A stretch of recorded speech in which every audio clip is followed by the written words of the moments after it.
Johnny Depp is a matinee idol that sold his soul to the devil. This is not unusual in Hollywood. In fact, it's just business as usual. It's a sad fact that all of your matinee idols, the people on the highest levels of Hollywood and the entertainment industries, have signed the contract, have sold their souls. You'll know them by their signs. Once they've sold their souls for fame, they have to represent. I know it's really hard for people to believe, but once you've reached the top levels of the Hollywood industry, the highest levels of the entertainment industry in general, you have sold your soul to that system for fame. The entertainment industry really is run by the Illuminati.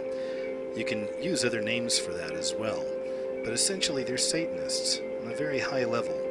And the easiest way to see who the puppets are and who's being controlled, one of the most simple ways to figure it all out is just to follow the signs and symbols.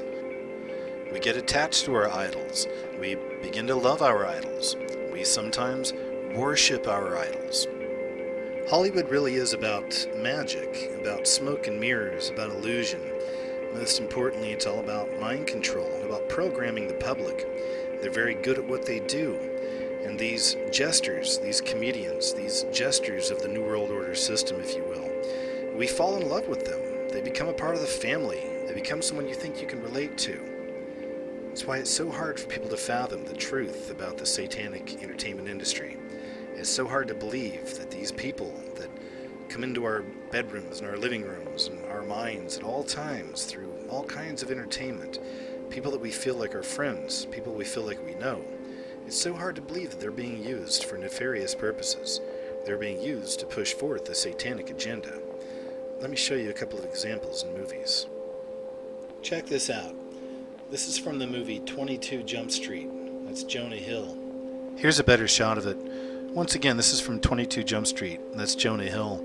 The number 322 is meant to be there. That's a plant. What's so interesting about the 322 being featured prominently in this scene is its connection to the American Illuminati, the Skull and Bones, the 322. You can call that a coincidence if you like to, but I don't think so.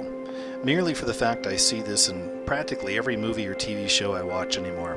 There's always one of these signs or symbols. Sometimes it's the 322, sometimes it's the OK sign or the 666 with the hands, sometimes it's the horns. It could be all kinds of things. Let me show you another example I recently saw. Here's a screenshot from a new movie from Arnold Schwarzenegger. The movie's called Sabotage. Of course, the movie was terrible. But something I noticed, of course, in the left-hand corner over there is your Illuminati sign, the pyramid with the eye. Really had no reason to be in this scene whatsoever. This is the way these things turn up a lot. So also part of the process when we're picking these things apart in films and TV shows and whatnot is confirmations. You know, if there's just one, okay, maybe it's just one. I'm usually looking for something else. Well, sure enough, about half an hour later in this movie, we have this scene. And again, right there in the back, not only do you see the pyramid with the eye, but on the bottom you actually see the Freemason square and compass with the G in the middle. So this is obvious. They wanted this to be in the scene. This is in a different location. It's not the same place. They never mention it. It has nothing to do with the movie, nothing to do with the scene, really nothing at all, except that it's there. This is the way they signal each other. You know, they're in. They've signed the contract. They're part of that system, that beast system, that Illuminati system. That satanic system, it all has the same agenda, and again, that is programming the way we think, predictive programming and social engineering. And speaking of which, let's check out this new movie from Johnny Depp. Transcendence from Johnny Depp. Well, first and foremost, just as far as a movie goes in general, I thought it was horrible. It's not even really entertaining, and there's not really even a bad guy. That's the whole thing about it. This movie is total predictive programming, total social engineering, totally trying to set us up for what's coming, which is this idea of a hive system, a beast system, but a hive mind. Everybody being plugged into the same mindset, the same, again, beast system. Transcendence is just another one of those Hollywood movies that's pushing a New World Order agenda in the biggest way possible. They cover several of the ideas in this movie. The whole idea of transhumanism anyway is huge. You should look into that as well. It's a combining of man with machine to make us better. But the underlying idea of all that is that God didn't do it right, that we can do better than God, that we can be our own gods. We see that idea in Transcendence as well. Johnny Depp's character, where you would think he would turn into a bad guy, basically putting his soul into the internet or all computers in that entire system, you'd think he'd go crazy, kind of like the bad guy from Lawnmower Man, which I guess this is kind of based off of. But not so much. In fact, they go the other route. In this movie, Johnny Depp portrays the God-Man. The God-Man is another one of those ideas we see pushed in a lot of these Illuminati movies. We see this idea of the God-Man portrayed in many movies and TV shows. There's an example right here as well from The Watchmen. You can see a lot of this hive mind symbolism with a lot of the so-called Illuminati artists out there. You see the bees, you'll see the honeycombs.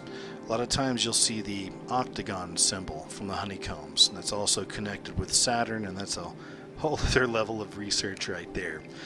But as I said, you can see a lot of times you'll see these bees, you'll see honeycombs, you'll see this hive mind idea.